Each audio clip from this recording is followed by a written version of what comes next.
Pati ba naman yung pagbabayad ng kuryente, problemahin ko pa. Pag pinutulan tayo ng Meralco, pareho tayong kakapakapa sa dilim.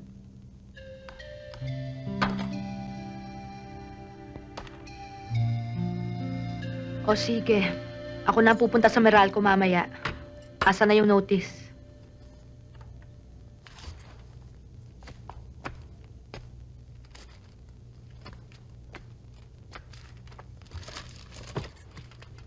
Pumasok ka na. Hey, makikita ko na naman ang pagmumukha ng Gomez na yun. Masisira na naman ang araw ko. Umiwas ka na sa gulot, baka masisante ka na naman. Nananadya yung mga yun eh. Talagang tinitira ako. Pag-aralan mo na lang pakisamahan. Ano ba alam mo tungkol sa problema sa opisina? Ikaw ba humaharap sa mga taong yon? Saksakan ng mga tahat. Dinadaan sa pagsisipsip. Kaya akong pinag-iinitan. Nakikita mas marunong ako. Kaya akong pilit na sinisiraan. Eh, ikaw na nga mas marunong eh. Di ikaw na magpasensya. Sige na, 4 na hulog. I-save mo para pag may boyfriend ka na. Ikaw, may boyfriend ka? Wala eh. Mabango yan.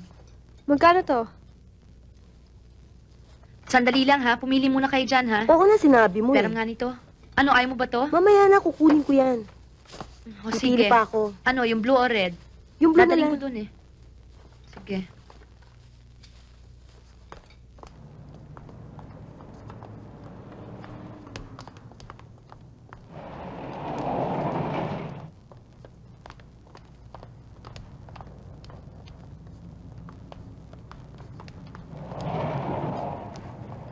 Totoo palang nababalitaan ko na nagbabae-incel ka ng mga goods na galing sa Hong Kong and Singapore.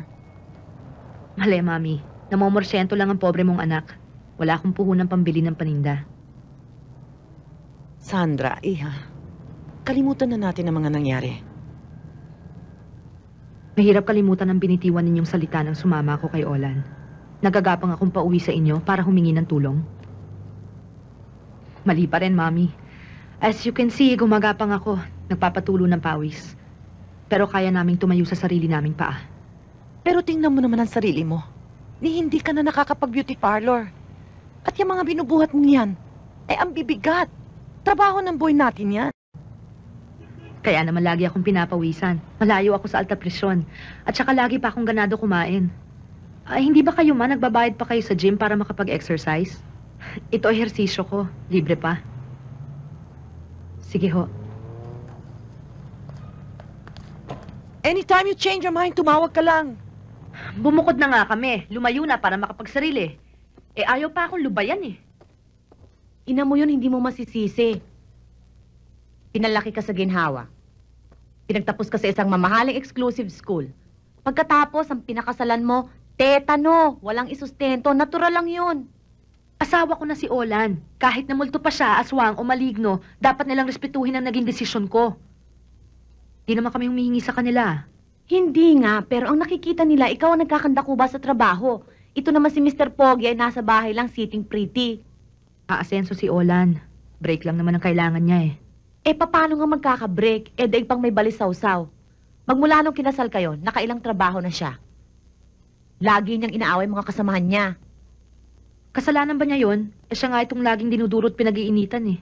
Ang sabihin mo, hindi siya marunong gumalang sa nakakataas sa kanya.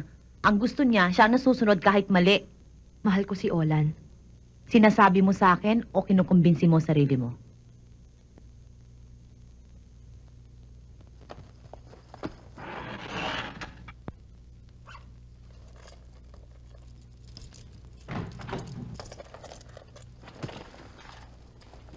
Olan? Olan?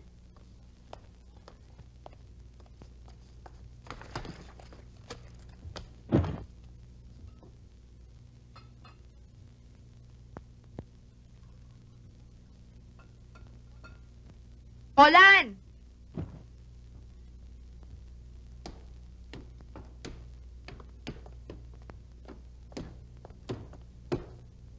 Oh, ano nangyari?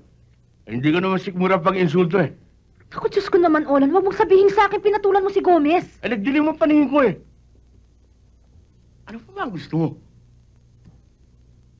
Umikit na lang habang iniinsulto ni Gomez? Patingin nga.